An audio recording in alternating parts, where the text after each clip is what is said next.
As we begin our Covenant Sunday this April, we first of all bring once again our contributions to the capital of grace and offer them to the Blessed Mother for her mission from the shrine.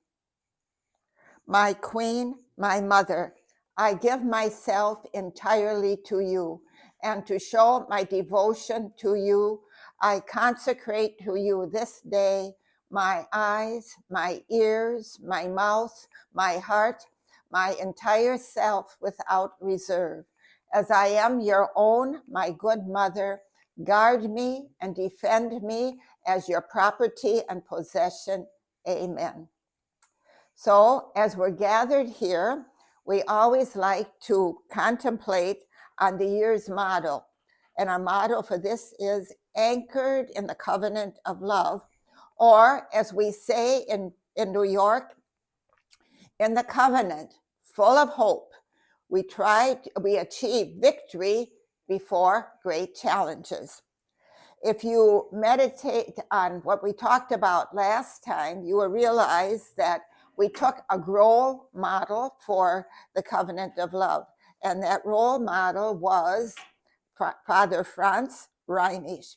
He was a co-worker with Father Kentenich in the end of the 20s and the 30s, and he was executed as a martyr of his conscience in the early 40s. He found his source of strength in the covenant of love with the Blessed Mother, the shrine, and working with Father Kentenich. Today, I thought it would be good if we would meditate on another person who achieved great things through this covenant by being anchored in the covenant. And this person is Sister Marie Amelia Engel. She was, since we sisters are celebrating our 100th anniversary this year, it seemed appropriate that we would contemplate a little bit on the first Schoenstatt Sister of Mary, who with great struggle in her life to overcome personal hindrances, but also then the physical hindrances of coming to a community that did not yet exist and being with the founder, somewhat a co-foundress. As we begin contemplating on Sister Amelia, we will begin with the early years. She herself, when she was going to be 50, went back year by year to her life to find out God's fatherly guidance in her life. And so she wrote this. Her early years, beginning with her third and fourth year, that's when she could remember, follows here.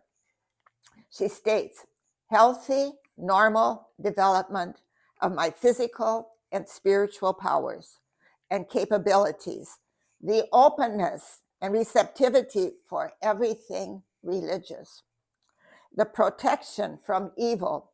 For the last one, I would especially like to sincerely thank, since I am convinced that in me, next to the good seeds that were planted, also were the weeds and developed. And then she names what these weeds might be. I was willful, that I often quarreled with the others, etc. She sounds like a pretty normal child, doesn't she? But she then continues, I remained protected from worse temptations, seductions, and occasions that would have harmed me for my entire life.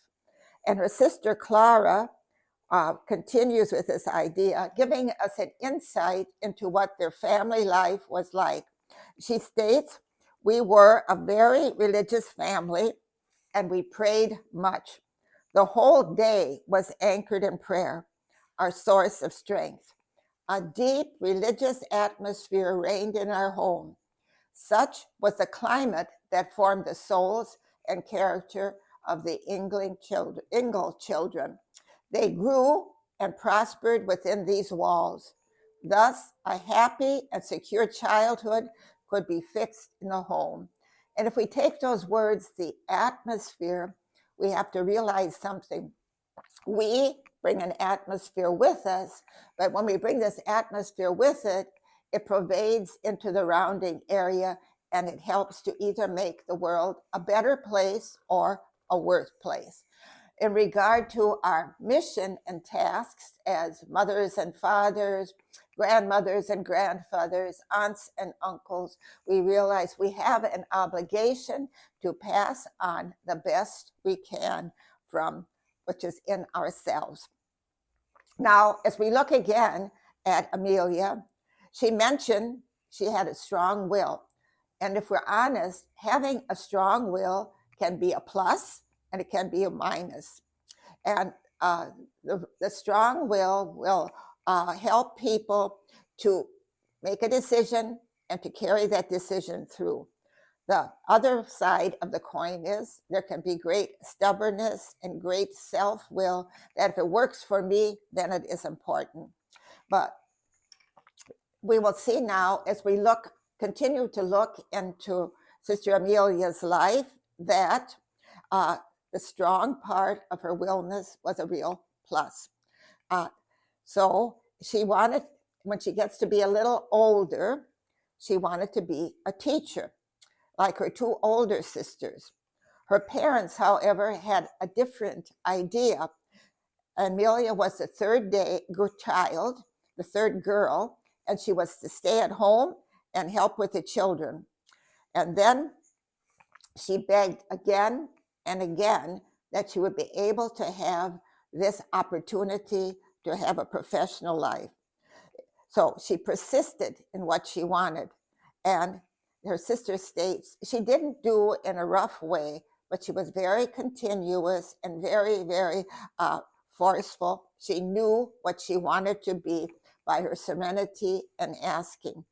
Therefore, her father at first didn't give into her request. And some of the reasons were there was a financial reason, the question of cost.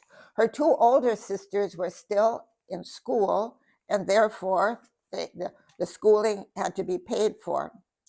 There were so many children in the Ingle family that Amelia was needed at home to help her mother. The teaching profession at that time was really too many teachers and not enough job opportunities. So these were all very valid and real hindrances.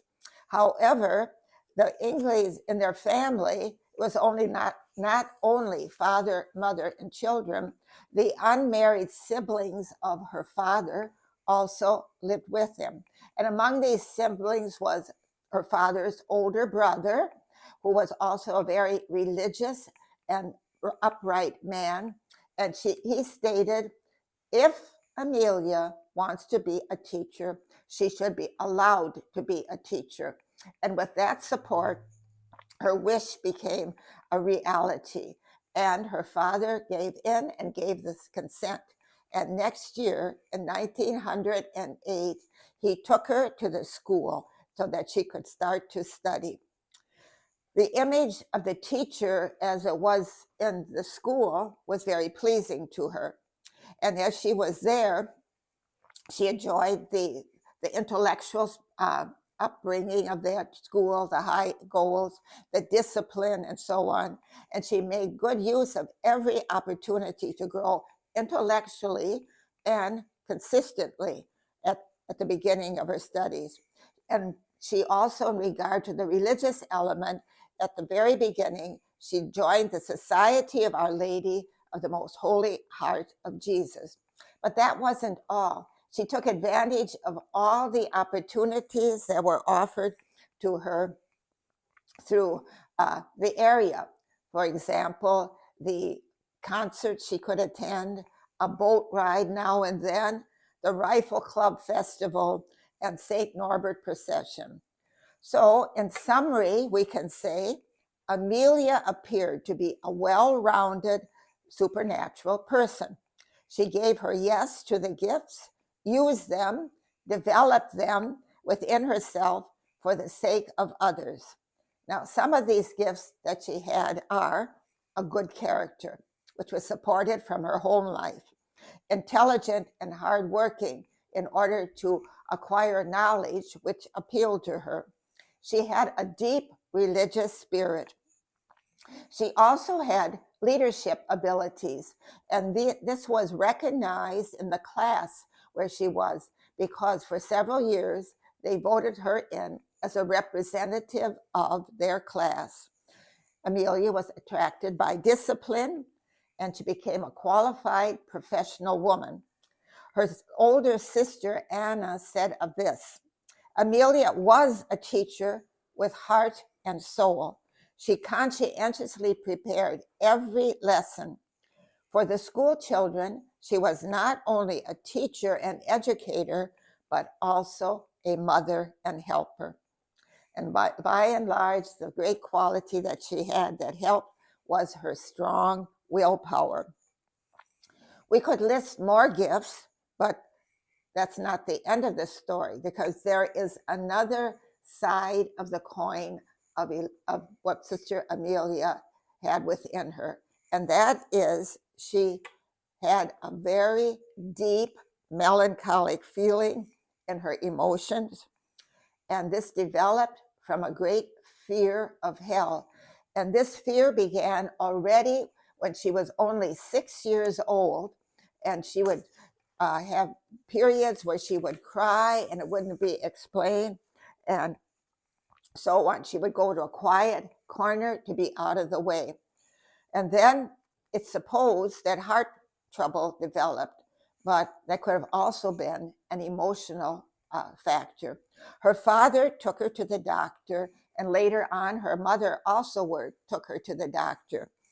And one day, Amelia heard her mother telling some friends that the doctor said, a child like this, who is so sad and so depressed, should be spanked when they have these, we'll call episodes. Amelia was so embarrassed that what she did was she internalized her problem, and it grew with her, and to some extent also grew stronger. She had an overly tender conscientiousness. She had a sickly conscience that appeared like a great scrupulous anxiety, and caused her tremendously much spiritual suffering. And she lacked guidance in this at that time, because the leaders, the priests, the counselors were a bit helpless in helping people at that time. In spite of all of this, Amelia kept her cross to herself and developed the other side. She carefully veiled to what was going on inside of her. And this is a testimony of her strong character, a strength of soul, and it gave her a great deal of self-containment and self-discipline in being a personality. Amelia did become a teacher, and during her early years, she had a strong desire to deepen her religious life. And so she entered and became a part of many, many spiritual organizations, which she thought would help her to overcome her interior crisis. And being overly conscious, she therefore also fulfilled the obligations of each one of these societies that she belonged with. But God had a plan for Amelia Engel. And the plan was this: at one point, help was to come into her life. And the help came into her life in 1921. She was invited to the first women's conference, the first women's retreat in Schoenstatt. But she didn't want to join Schoenstatt because she figured she had enough organizations to belong with. But in regard to going to Schoenstatt, the idea came, since Schoenstatt is an apostolic movement, perhaps I will get some clues in how to help my activities and to become a better witness for Christ. So she decided to go to Schoenstatt for the retreat, but not to join Schoenstatt movement. When she arrived in Schoenstatt, she felt very timid, and she felt that she really was a bit out of place. She felt like an intruder. But then she adds, I really did not want to join the Federation. That was a strong point for her. But I did not know at that time that the Blessed Mother had led me to the place of grace, she means Schoenstatt, in order to liberate me from my great spiritual anxieties. And I had asked her for this so often. She came to realize that the days in Schoenstatt were a great blessing and a great grace for her. The great poverty at that time did not disturb her at all. And so she seemed to have found a place where she was at peace. She felt at peace in the shrine. She was inspired by Father's talks and his spiritual direction and a guidance to an apostolic interior life and exterior life. And she became convinced that Schoenstatt was the way which would liberate her from her inner chains and lead her into the freedom of the child of God. So, against her firm initial decision not to join the apostolic movement of Schoenstatt, Amelia did join. She inspired her sister Anna also to come with her, and they gathered others to become part of this movement. Amelia began her spiritual journey under the guidance of Father Kentenich, whom she chose as her spiritual director. Her process of maturation went very slowly because the affliction was deep and it needed time to be able to be cured. She was of the impression that she was called to go directly to God. In other words, we would say she did not need any secondary causes. Through Father Kentenich's guidance, she came to realize that God's way normally to come to him is through another person, a secondary cause.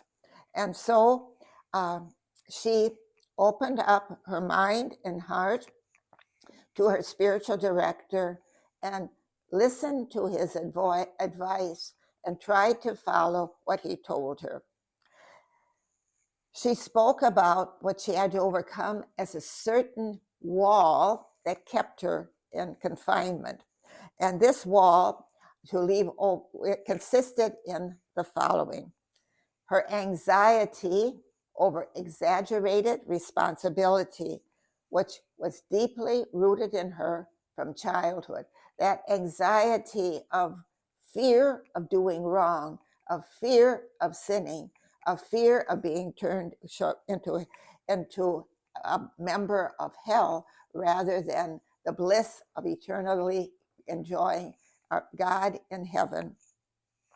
She also suffered from a lack of confidence because this was so difficult and she had to work so hard. And that false remnants of the image of God had slowly to be replaced by something else. And our Mother, thrice admirable, our MTA as an educator, gave her the help necessary in Amelia's home in the shrine. And her attachment to the shrine helped her tremendously, as well as the tools given to her by her spiritual director. Gradually, she experienced an effect of being rooted in the covenant, which resulted in a great love for Schoenstatt. She could dare to risk financial and professional security because of her profession as a teacher gave her a certain security in regard to her future. And Father Kentenich, at this point in her life, 1926, invited her to come to Schoenstatt to stay there and to help with the foundation of the Schoenstatt Sisters of Mary. They had not already yet come into existence, but the signs of the time and the needs showed Father Kentenich that he needed a community of women in order to foster the movement. So she dared, she came. And we can ask ourselves, what would Amelia be without Schoenstatt? And what would Schoenstatt be without Amelia? However, that wasn't the end of her crosses. In 1935, she developed a very serious illness. She developed tuberculosis, and that resulted in going from one sanitarium to another sanitarium for cures of this dreaded disease. It resulted in painful surgeries, and the anesthesia at that time was not as good as it is now, and she suffered much during those surgeries and after. She had to, as part of the cure, she had to lie in bed hours in the fresh air, summer, winter, fall, and spring. She was separated from Schoenstatt. And finally, she also knew and realized that her young community, the Schoenstatt Sisters of Mary, was really terribly burdened with the cost of keeping her there and of her achieving a cure for her illness. In 1935, she was not completely cured, but she could return to Schoenstatt, and she lived in the house that was called the Schlösschen. At that time, it was the small community's mother house, and it was an old house, very steep stairs.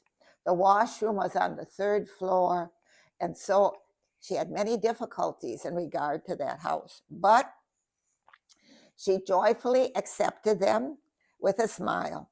One of her sisters, a co-sister, wrote to her about her at that time, and she wrote the following: although Amelia's spine is curved, her head slightly bent, her soul has come to blossom during the years of her illness. The radiance from within has become more intense. She has grown more simple, more unassuming, more kind, more selfless. Daily, she walks to the shrine and presents all the intentions entrusted to her to the Lord in the tabernacle. So the interior, the exterior trials helped her to mature into that kind of person through the covenant of love. So only with time did she learn the using of this suffering and art. But they already showed in 1939 when she returned to Schoenstatt.